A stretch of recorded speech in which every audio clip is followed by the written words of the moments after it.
Today we're gonna go over Craig's performances in Bond from worst to best, putting emphasis on his performance in the film, not the films itself, you see. Craig played Bond 5 times over the course of, what, 15 years? Which, I mean, come on, that's just lousy, that's just lazy. 5 times in 15 years, Craig, oh come on. I mean, those are rookie numbers, Mr. Craig.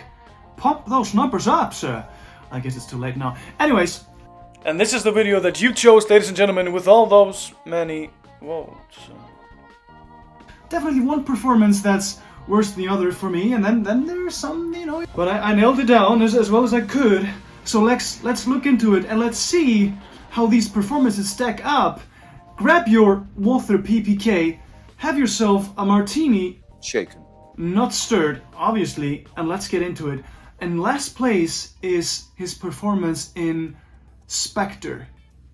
This is the only performance that I think Daniel Craig ever gave that I sometimes think to myself, you know, I don't know, it feels a little uneven.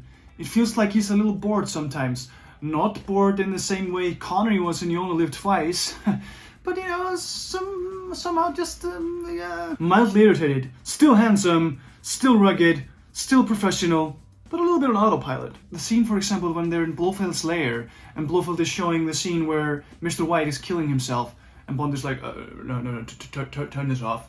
And then he charges to him like, turn it off! It just feels so off for his character. But that might come down to the writing, the direction. But there's just some moments in this film where he feels a little bit dull. He feels a little bit like he just showed up to say his lines. And he was pretty open at this time that he was fed up with playing James Bond. He had enough of it. What do you have in mind? Maybe disappear.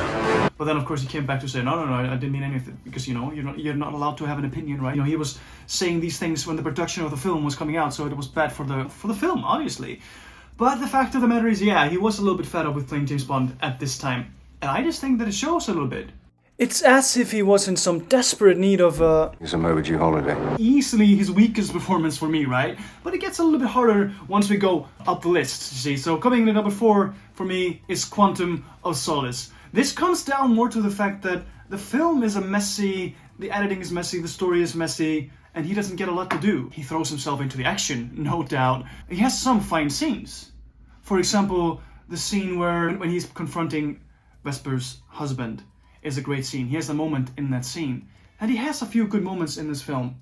But some of them are just like eyebrows and one-liners. But, you know, he's good in everything he does, but he doesn't get a lot to do. So that's sort of my point. I mean, he barely smiles in this film, he barely breathes, he's coiled like the spring in the entire movie. So I guess you could say that is acting in a way. So he does a good job with what he gets, you see, but he doesn't get a lot to do. So compared to what he does later, it's still smaller in the emotional range. I just think that the movies that are coming above here ask more of him. Number 3 is No Time to Die. And speaking of a lot to do, I think he has really much to do in this film. This film asks quite a lot of him, being this aged, retired Bond. And for example, the scene on the boat, the fight scene on the boat, with his character, whatever. There's a moment where he's struggling to have the upper hand, and you can see his facial expressions, which Craig portrays so well in this small moment. You know, he's struggling here. He's aged. It's not as easy as it used to be, right? I wish we would have gotten that in, for example, A View to a Kill with Roger Moore. But they never established the fact that he was an aged and battle-worn Bond, which they do here in this film for Daniel Craig. And I just love that. I love his journey, you see? So, love it or hate it, the film demands a lot from him. There's just sadness, regret, anger, and warmth, acceptance. It's all in a single movie. And these scenes with Matilda, for example, he plays it so human. Even though I struggle a little bit with the fact that they, you know, spoiler alert, kill off Bond in the end. I think Craig plays it fine. I guess he plays it sort of in a way that, you know, it's also a relief, you know. I'm not gonna be playing this character anymore. I'm gonna let him die. You know, I guess that's how it comes across a little bit, but nonetheless, a good performance in this film.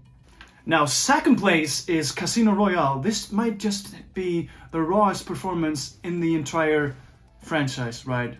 He plays Bond not as a myth, but a man becoming the myth. He's building this character from scratch. I have an itch on that. Do you mind?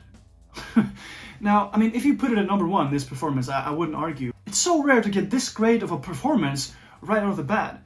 playing this young man starting off as a 00 and showing some raw emotions and some character journey through one film. Very, very human, very layered, just purely awesome.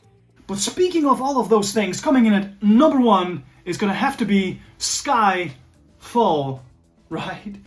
So layered. I just think Craig gets to do everything as Bond in this film, from being very battle-worn, showing age and experience, and portraying this person so well. And this is the film where Craig gets to explore Bond, explore his history, explore his scars, and go deep into his character. He gives an excellent performance in this film, no doubt. And his scenes with M are just some of the finest acting in the entire series. Yes, I did say that. The scene where she comes in and is like, "Where the hell have you been?" And he's like, "Well, I'm here." I often say that in life in some moments where I feel it's required, like, "Well, I'm here." I just think that he does everything so well in this film. He really sells the action, he really sells the emotion, he really sells this battle-worn, this trauma. It's layered, it's complex, it's subtle, and it's easily Craig's finest hour as James Bond. Now, ladies and gentlemen, this has been my list of Craig's performances in Bond from worst to best. Now tell me your thoughts. And if you enjoyed this video, don't forget to hit the like button, subscribe, and all these good stuff. And remember, nobody does it better.